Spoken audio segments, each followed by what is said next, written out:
Yo, what up? This is Chong and welcome to Chess and Chill. Tara, laro tayo.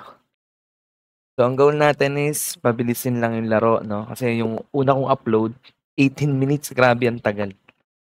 So, mag-iisip tayo ng mabuti ngayon. Kamusta kayo, mga bossing?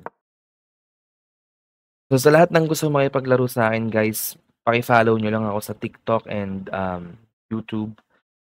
Tapos, i-comment nyo lang dun yung mga usernames nyo sa chess.com. I-invite ko kayo. So, magandang linya dito is Roy Lopez. Yan. Target natin dito is ito. Tsaka ito. Makuha natin yung center. Magandang line to. Labas nyo agad yung queen. Para suportahan to, which is pwede naman talaga.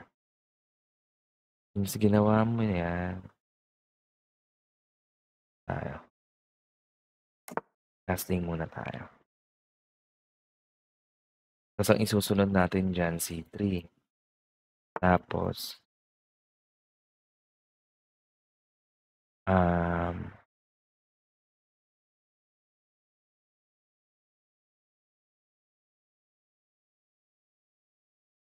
kakainin na yung bishop ko, no? Tsaka yung ano.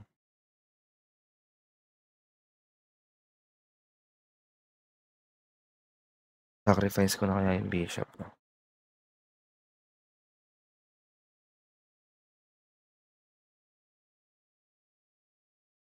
Gandang tira din kasi nun eh. Ang pang linya dun. Alam ko sinasacrifice to eh.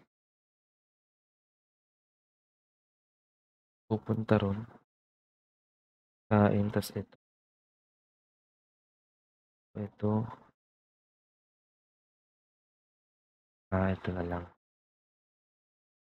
Para yung pawn kakainin niya yun, tas angat yung pawn. Okay.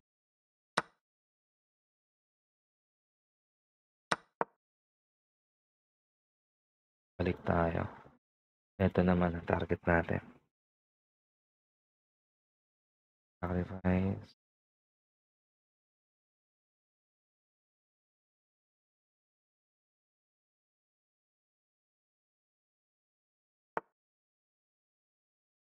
Galing din, no?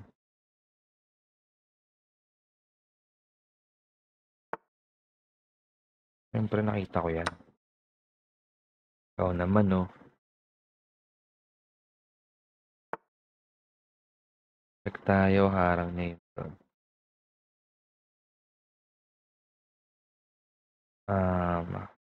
Dito tayo. Gusto natin kunin to eh. Kasi malakas yan. Pag nakuha yan, malakas yan. Itong tatlong to, no? Sakto po. Talagay niya yun doon. Namatiin mo kami.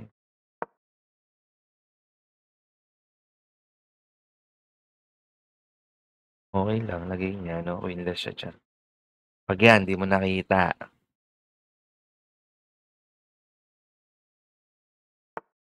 Nakita. So, anong katapos ng lagay yun doon? Or unahan ko na nito, no?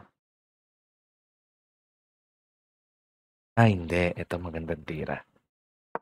Yan.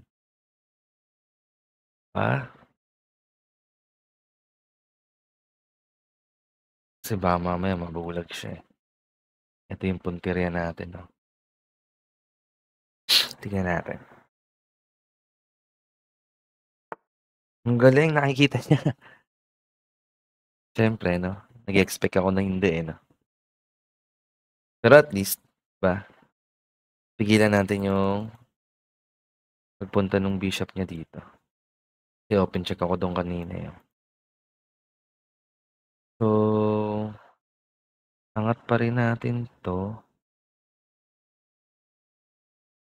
Kasi pag kinain niya ng horse, winless siya.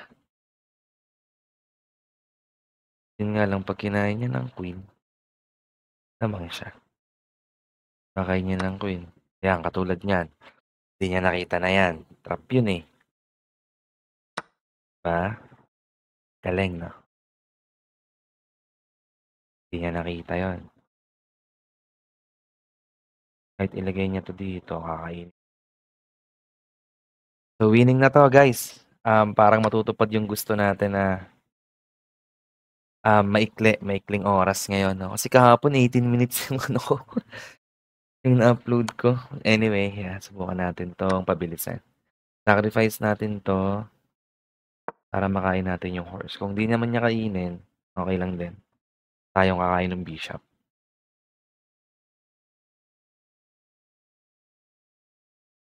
So, tayo naman yung, magpapalabas ng queen natin. Follow, subscribe, comment, laking tulong sa'kin nun. Gusto ko talagang ano, alam mo yun, lalo yung mga bata na maging mulat agad sila sa paglalaro ng chess, kasi ang daming tulong nito. Puwede siyang gamitin sa pagdedesisyon sa buhay, parang gano'n. Nakakabulol, eh, 'no? Kumain pa rin siya ng pawn, okey 'to. Yun yung maganda, yung parang mina-maximize mo na lang kung ano yung meron.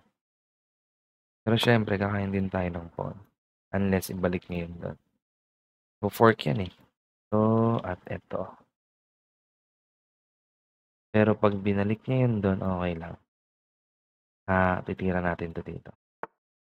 Di niya binalik, so kakain tayo dito.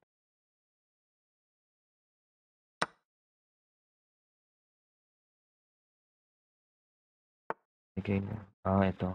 Rin yan, yun layo naman. Tayo. Puwede naman dito, oh, pang matinano, di ba? Check lang tayo dito. Kung kainin natin yung pawn. Hold on, tayo. Kainin natin yan, punta natin. Tapos o kaya ito dito para makain natin yung rook niya pabalik, 'di ba? Puwede rin dito, align dun sa king, marami. Depende natin yung tira natin sa ititira niya.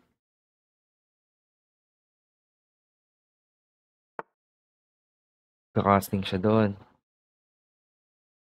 okey lang, tira natin 'to.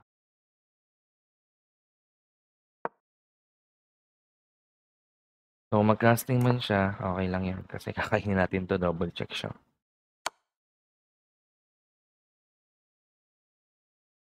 Magre-resign 'to feeling ko, 'di ba? Kasi blunder 'yun, sobrang blunder nun.